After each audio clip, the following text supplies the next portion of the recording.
lead. And then I'm excited because there's an alumni team here. I didn't get the chance to say hi earlier. I don't know. Looking, there we are. Hi, good to see you all. We knew each other over Zoom years ago, but it's a great example of how these projects are meaningful. And when the work is meaningful, the students will always rise to the occasion and continue the work and move it forward in different ways. So I'm really excited to hear from them and to learn from them. Let's hear and let's have the Quarry Lane InvenTeam come on up.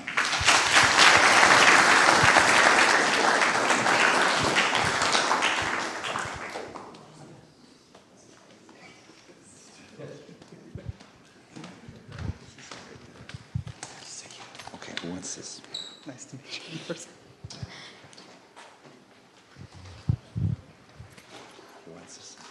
She'll start. We're probably going to have to start it on the screen.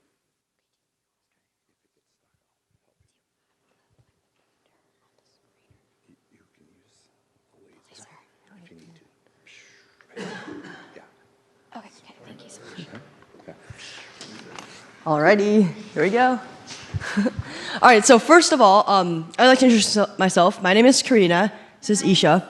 Yeah, we'll be your two presenters today. We are from the Quarry Lane InvenTeam from Dublin, California. Do we have any other Californians out there? Yeah? Woo! California. Yeah, so we are here today actually not to represent this year's InvenTeams, though all of your projects have sounded super amazing, but actually as an alumni InvenTeam who got our grant back in 2020. And as you know, 2020 was a year that was unfortunately interrupted by the pandemic. I'm sure all of you out there can personally relate to how difficult it must have been to, suddenly switch to virtual learning and be sitting in front of a computer all day. But regardless, our team was able to persevere. We were able to problem solve, find workarounds, and continue with our project for the past 3 years to get to where we are now. So we're super pumped to show you what we've got. So let's get going. Yeah. So just for a moment, I want you all to close your eyes and imagine you're playing a sport. It can be basketball, it can be volleyball. Now imagine all the sounds. Maybe a coach is shouting, or a referee is blowing their whistle, or there's a ball dribbling. Now I want you to imagine all of those sounds gone. This is the experience of a deaf athlete when playing a sport. And this is a challenge that our invention seeks to solve. Now, hearing impairment isn't necessarily a detriment to athletic ability. People with hearing impairments can play perfectly fine, but it can cause other interruptions to the game, such as if the referee blows a whistle and the player doesn't hear it, then they might keep playing, and they'll lose time to set up their next play. Or, a coach might be trying to shout like a play or a strategy, and the players might not notice. So, in order to solve those delays, we created a solution. Isha, take it away. So what was our solution? Our solution was to alert hearing impaired athletes through their sense of touch, namely haptic cues. So how our device works is essentially when the hearing impaired athlete wears the wearable device on their ankle, and the referee presses the button on the electronic whistle. This emits a whistle-like sound, but it also sends a wireless signal that triggers a vibration on the haptic wearable device. And this allows for communication to occur between a coach and the hearing impaired athlete on the court. And this can communicate things like a dead ball or even a coach's instructions. So in the next slide, we'll talk a little bit more about our device and our device's evolution. All right, yeah, so here's a brief overview of how our device has evolved over the years. Starting on the left, you can see we started off just experimenting with a variety of ideas, more of a proof of concept, if you will. For the haptic device, you can see we literally just threw electronics into a fabric pouch, no casing, no protection whatsoever, and a few broken wires later, we kind of realized that maybe it wasn't the best idea, and you'll see in our later iterations how we improved upon that. And as for the trigger device, we did actually put this one in a casing, but you can kind of see it's just like a bunch of acrylic panels glued together, and you can imagine how uncomfortable that might be for the referee to hold. There's a lot of sharp edges, there's like some corners. Look at it, it's like blockier than the first generation of iPhones. So in the second version, we focus more on ergonomics. So essentially, as you can see, we added a casing inside to house all of the electronics, so protecting it, making sure that it doesn't happen like the first version. And then we also added, if you can see like the wings there, those are like made out of flexible 3D printed material. So the casing for the vibration motor gets attached to there. So when it wraps around the hearing impaired athlete, it can be easily felt. In terms of things we changed in the trigger device, we added an exterior module that slides on to a pre-existing electronic whistle. So this can easily be adapted to any existing whistle that the referee has. And this is much better than the custom whistle that we previously had. All right, finally, this brings us to our third and final, most recent design. Our focus of the third design was really to shrink down the size quite a bit. You can see we really put it through a diet here. But the most important change is actually not on the outside, but it's on the inside. So we switched the electronics from hand solder electronics with all those extra wires that keep breaking to PCBs, which are printed circuit boards. Just picture the circuits inside your phones or your computers. And this pretty much means that we custom design the circuit boards so that when we actually go into low-scale production, which we're hoping to do so this summer, then instead of having to hand solder each and every device, we can order these boards pre-made, and we have those custom electronics to put inside the device. And another change we made to make the materials more manufacturable is for the fabric band, we worked with a professional fabric sewing company to both design and produce these fabric bands, which is probably for the best, because if you've ever seen my attempts at sewing, let's not talk about that.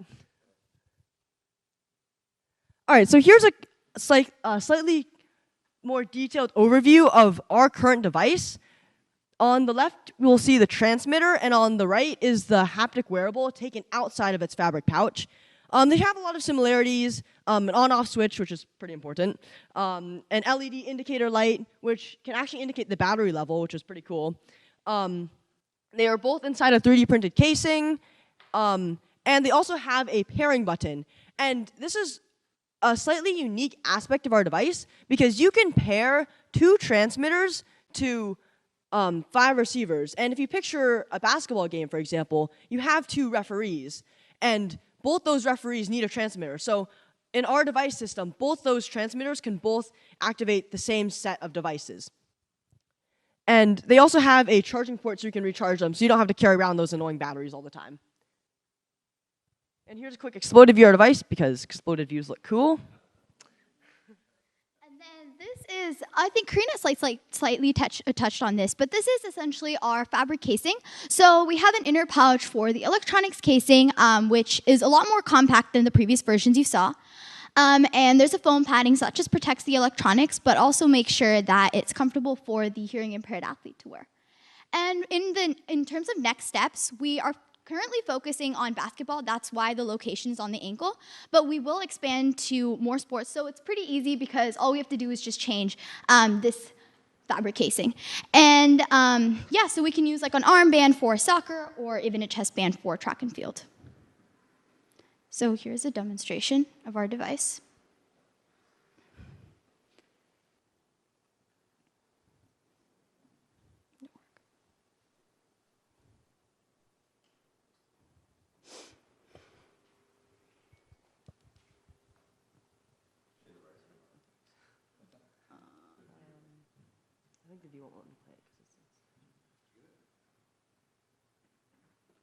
Essentially, the video just shows like the pairing of our device and then how it works. So kind of like what we've explained before, but hopefully it works.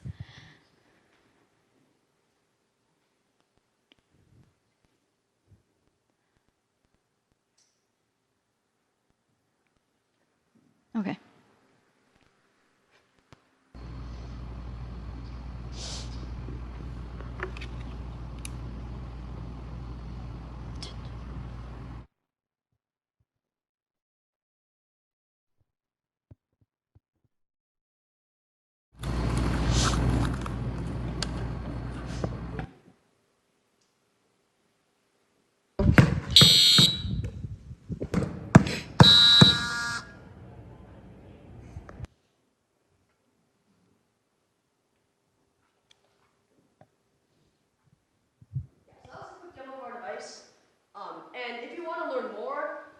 to try on the device, just stop by our booth today.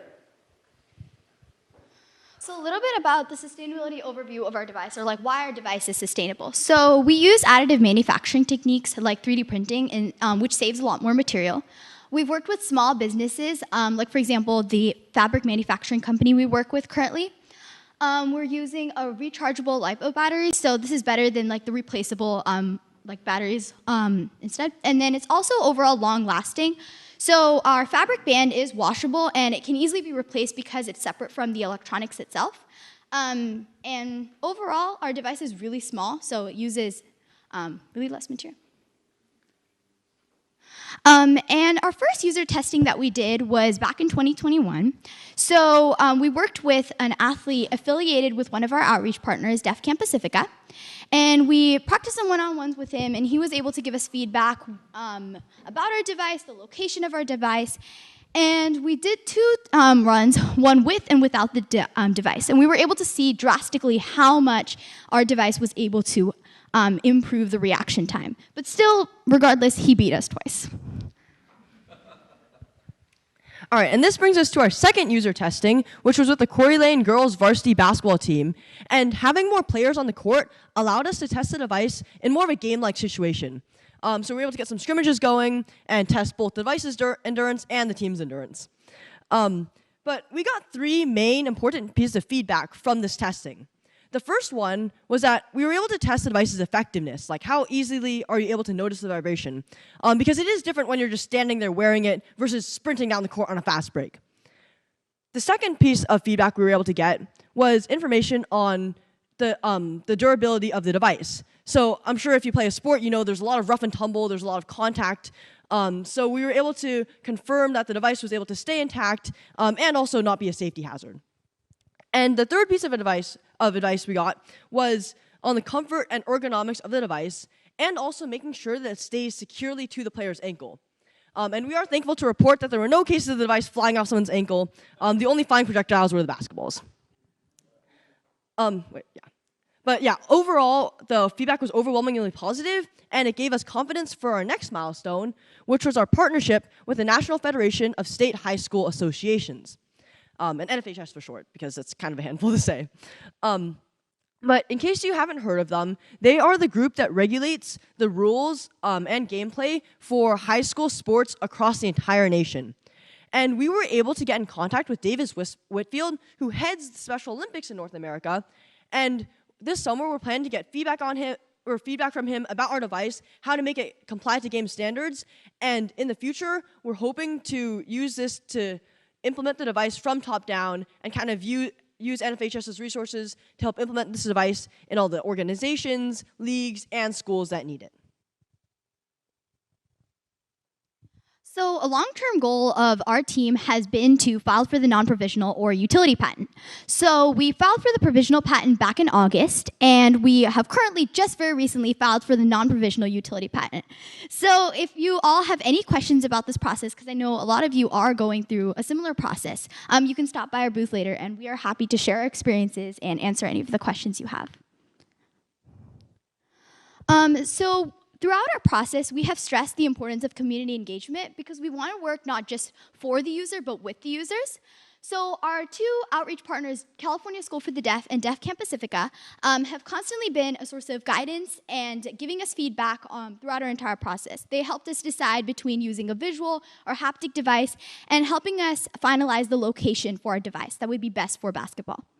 We've also worked with NFHS through our partnership, different sports officials, as well as patent attorneys to have a seamless process when filing the utility patent. And hopefully you know a little bit more about our device, but essentially the intended beneficiary is like sports leagues, sports teams, or anyone that has any hearing impairments. All right, and lastly, we'd just like to end off with a couple of acknowledgements. First of all, to the Lemelson-MIT program for giving us this opportunity first in 2020 and now. We're really grateful. If not for you, then we would not have even been able to begin this journey. And also to Mr. Ong, who has been our mentor for the past 3 years and longer. Yeah.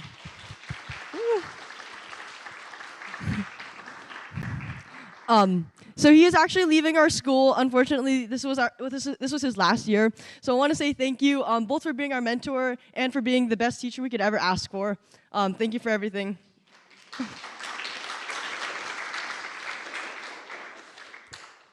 And also thank you to our outreach partners, Deaf Camp Pacifica, California School for the Deaf, and Visual Enterprises, who have helped us with manufacturing. Of course, all of our families for the love, support, and money for plane tickets. Thank you for everything. And as someone who has been on this team since the very beginning, I just want to say, from putting like so many hours and late nights into this project, I can't put into words how much it means to me to finally be here in Boston. I'm sure I'm speaking on behalf of the team when I say this. So thank you again for being here, and hope to see you at our booth later.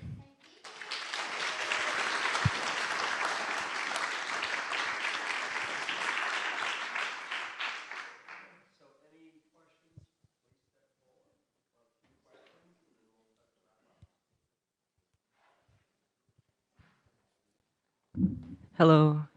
Sorry if I don't understand this, but what's the use for the beeping noise that the machine makes? So basically what it does is when the whistle, because there's going to be two different teams, so both teams might not have hearing impairment, so we want to make sure that we're giving a fair advantage to both of the teams. So when this gets, when we press the button, at the same time it triggers a vibration but also emits a whistle sound so that the hearing team can also hear that. So it just makes sure that it's fair for both teams to be getting the signal at the same time. Oh, and one more question. Who would be carrying the remote in the game? The referee. Currently, the device is intended for the referee to trigger, although we do have some plans for potentially implementing a coach's device if they want to have different signals for different plays. That is currently under the works though, because talking to NFHS, there is a rule where we can't implement something that will give one team an unfair advantage. So potentially communicating plays through this vibration might be an unfair advantage, but since the referee's whistle is something that everyone needs to hear, then that one is not an unfair advantage. Thank you. Yeah.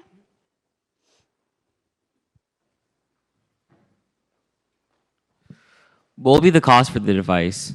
So currently the cost of the device is, so because of all the materials and stuff we're using, our estimated cost is around $50. And usually you'll buy it in bulk. Because this technically is incorporated with the pre-existing electronic whistle, so that's why it's kind of the cost. Yeah. And yeah, we'll also work it out with NFHS because if we can get some funding, then we're even thinking of implementing it in some organizations for free. If we can get approved by the NFHS, then they might be the ones to supply it to the referees. That's why we're working with them. Okay. Thank you. Hi. What's the farthest distance that the referee and the player can be for it to still function properly? Yeah. So currently it's about 500 feet.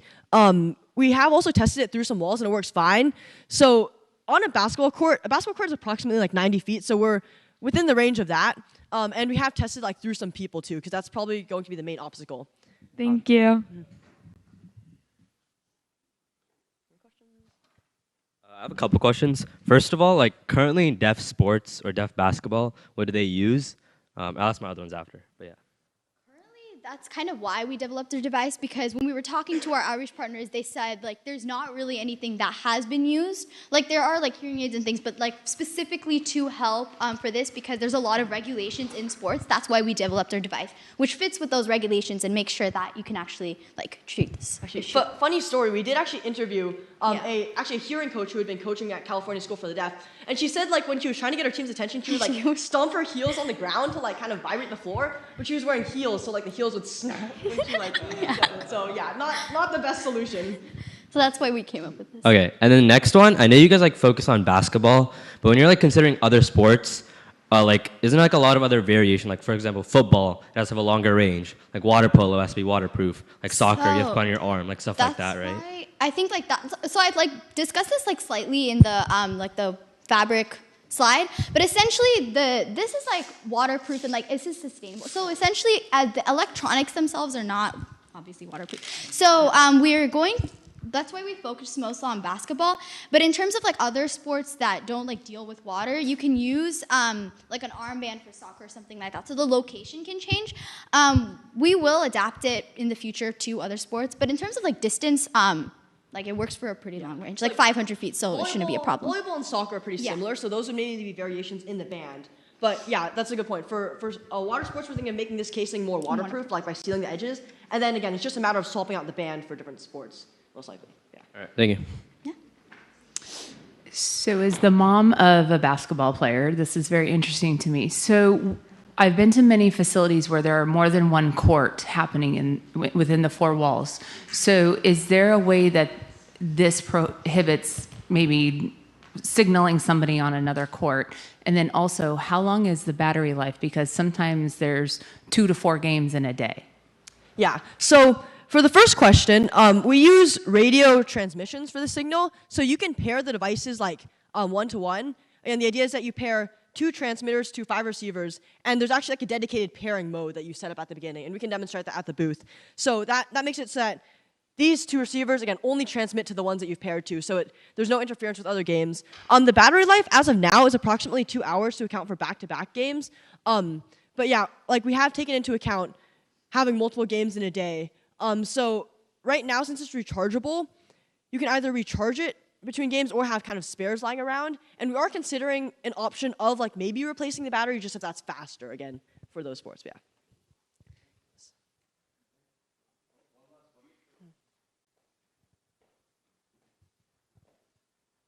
So I know there are probably enough teachers in the room who are thinking, oh boy, I could really use one of those in the classroom.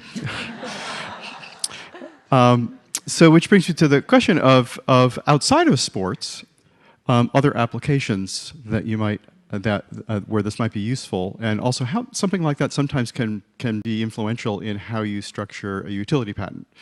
So I'm curious about other applications, even with people who are perhaps not hearing impaired. Yeah. Actually, that was kind of interesting because when we were researching existing products for the patent, there are devices that are like bracelets kind of that you use to get people's attention. And something one of our outreach partners brought this up in an interview. Yeah, that, where's it going with this? Are you talking about the Oh yeah, like, even if, like the users don't necessarily have to be hearing impaired because like in sports like swimming, for example, it might be hard to kind of hear if there's like a, whatever, I think it's like a gunshot to start the race. It might be kind of hard to hear when you're underwater. So it could be even used just in any application where it's hard to hear or it's loud, you know. And then, yeah.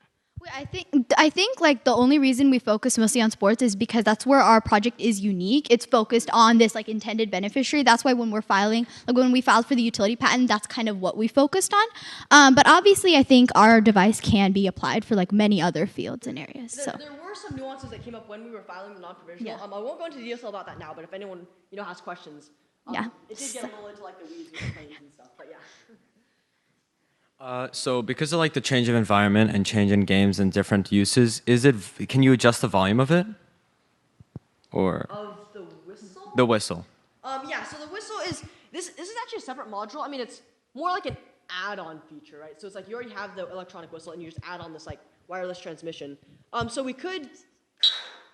I mean, it's pretty loud enough. Like, I think this is what like most refs use in terms of like an electronic whistle, like without the mouthpiece, and then we've just added on to that. So I guess you could possibly if we tampered with it, but we haven't like tampered with the actual. I do admit we did annoy a lot of teachers with the concept of we got a lot of complaints. Thank you. What is going on?